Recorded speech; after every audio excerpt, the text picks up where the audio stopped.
right. That's good enough. I need to shorten that video. I am really happy to be talking to Dwight Simmons today and getting to know him a little bit better. Dwight was actually the last live show I saw before the pandemic hit, so that's pretty cool.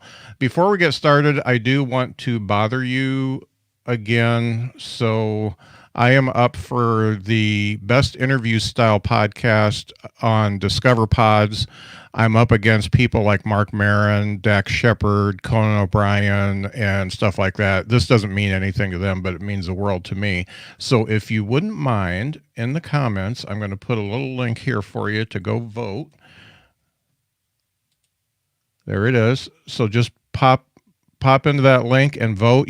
I'm under interview style podcast, and you can vote for any or all of the different categories. So whatever you want to do, just vote for Behind the Bits. So I would appreciate that because I really want to win this thing. And that's all you're going to hear today. I'm not doing my check-in or anything, so that's all you're going to hear from me on that today. So let's get right into it. I got Dwight Simmons with me. How you doing, Dwight? Good, brother. How you doing, man? Good.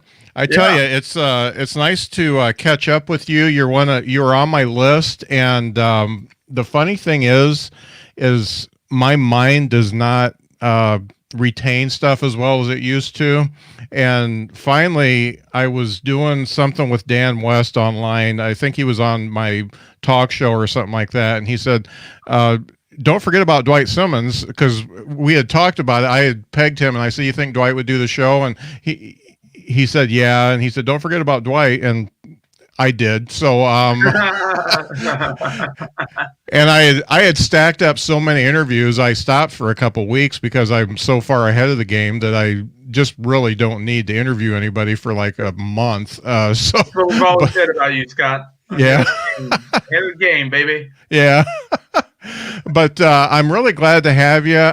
So what this is, I call it the rapid round. This is where I ask you the Entertainment Tonight style questions so that everybody watching can get a taste of what Dwight Simmons is all about.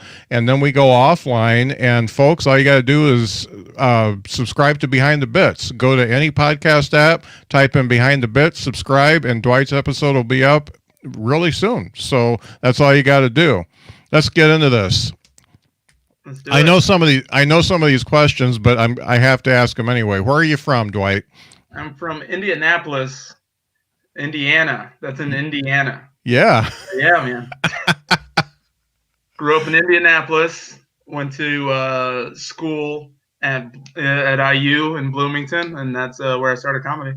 Cool. Yeah. And thinking about starting comedy when you were at Bloomington, obviously when you're at IU Bloomington, anybody that knows about IU knows that they have the Comedy Addict, which is one of the most respected comedy clubs in the country. And people don't get that, but I hear comics like Todd Glass being interviewed, and he's like, they ask what his favorite club is. It's a Comedy Addict. Stuart Huff, it's a Comedy Addict. Everybody loves it. So you've got that there, and I imagine that maybe you went to a show there and got the bug when you were doing that. Definitely. I mean, it was when it first opened, it was a funny bone until Jared turned it into the Comedy Addict to bring in those bigger names that everyone wanted to see, which was really cool. And experiencing comedy in a nice, intimate setting, the energy is just unmatched in there, and that's why you hear these big name comics say things like that, and that's how it's gained national recognition. On top of just like always being able to bring someone to a club right before they blow up. You know what I mean? Yeah, no doubt. Yeah. I am messing with my equipment. Just a sec. It's all good.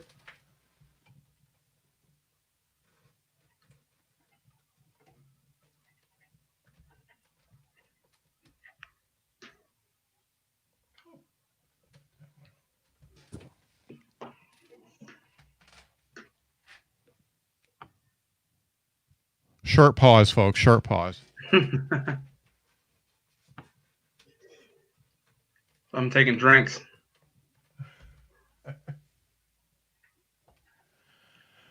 So I didn't notice, I record this on a memory card, and I didn't notice that it was actually almost full, and it wasn't going to make it through through the whole thing. So I had to switch that out really quick. People just want to hear introductions anyway. So that's, yeah. Once you got that, you're golden. Yeah, no doubt. So thinking about your first set, so what? First of all, when you were a kid, who were your comedy influences? Who did you watch that made you think that comedy is pretty cool? Everybody. Like, I was pretty much obsessed with comedy. Stand-up was always on in my house.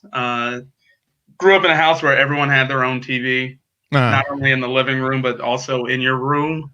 So yeah. I would always be watching, whether it was Premium Blend or Comic View, or I got really into old stuff like Richard Pryor, George Carlin. I found the Kings of Comedy. I found Eddie Murphy.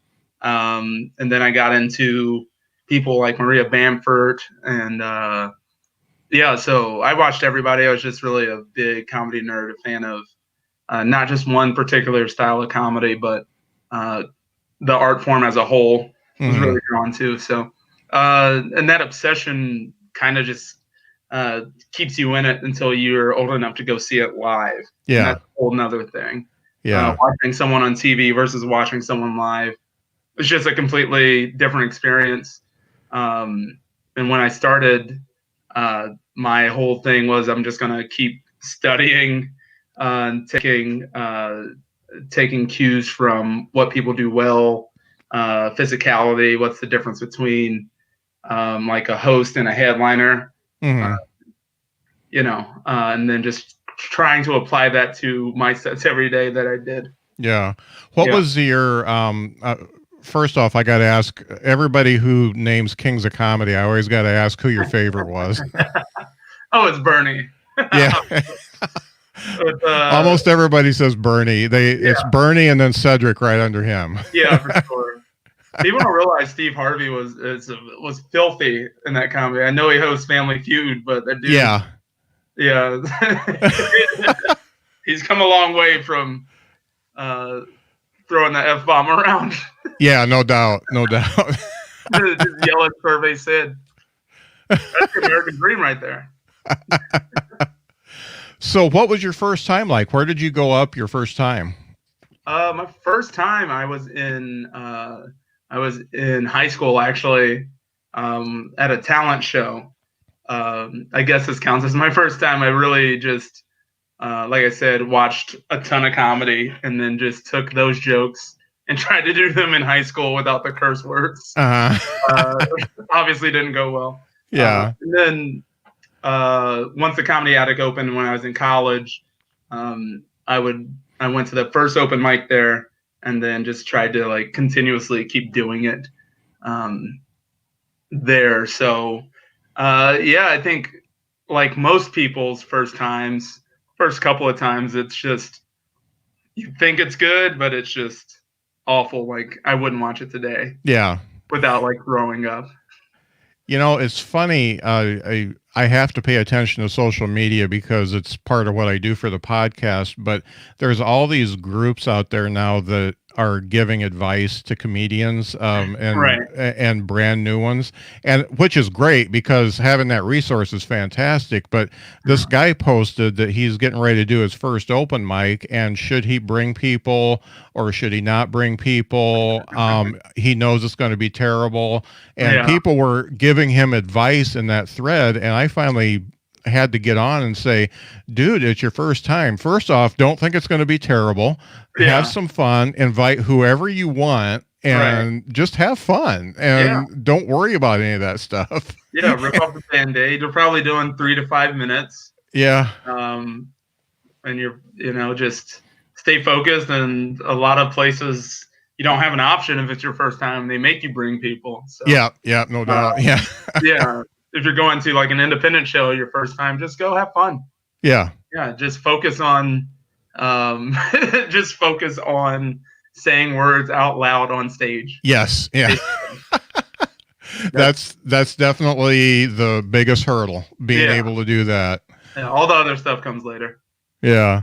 Okay. Now I like to switch gears a little bit because this is something every time I talk to somebody, I ask them this.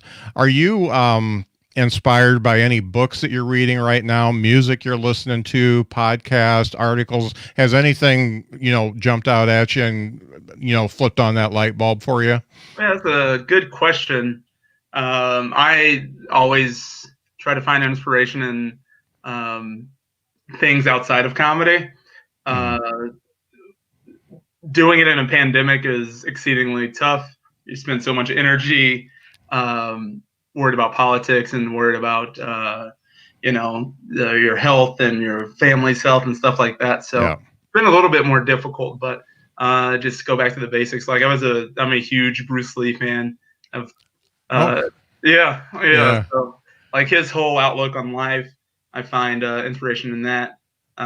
It's really just a taking comfort in who you are as a person and knowing that, so that you can go and deal with these other things that may be out of your control in a healthy way. I really like the podcast Good One. It's a podcast about jokes as well, where they just break down a joke. It really is good. Yeah, I love that one. That's one of the first ones I found when I started doing comedy. Yeah, that one's great. That's great. My girlfriend got me a book called Creative Quest by Questlove, the drummer for the Roots. Which is I like it, but it's also like he's so prominent that some of his examples of how to find creativity are just kind of outlandish and wild. Yeah, they don't work for the average human being that have those resources. Yeah, when you have your entire day and your entire week to devote to creativity, it's a little bit different. It's a little different. Yeah. When you're very well connected. Yeah. Not everyone can call Dave Chappelle and be like, "Hey, you want to do some stand-up at this block party?" Yeah. The last question I do for the rapid round is, what's your favorite comedy album or special, like Netflix special? And instead of just one, I like to ask for like your top three. What are your top three favorites? Top three specials. Wow, that's tough. Let's see. I'll just say the first ones that come to my head. Probably Killing Them Softly by Dave Chappelle. Number one. Number two is probably Kid Gorgeous by John Mulaney. And number three, that's so hard. Number three is probably Bigger and Blacker by Chris Rock. Okay, cool. Yeah, that's always a tough question because that could change tomorrow. Yeah, oh yeah, no doubt. And those are definitely solid choices. Yeah, exactly. I really liked Ali Wong's first special that she did on Netflix. I forget what it's called, but that one comes to mind too. Yeah, that's good. So before we go off live, I got several people watching. Is there anything that you'd like to plug? Is there anything going on with you that people should know? Yeah, I'm about to announce that I am helping with this fundraiser called the Indiana Independent Venue Alliance. So we're trying to raise a bunch of money for these independent venues, a lot of which I've performed at in Indiana, so that they can help, deal with the COVID crisis and kind of keep their staff on. So probably going to announce that tomorrow.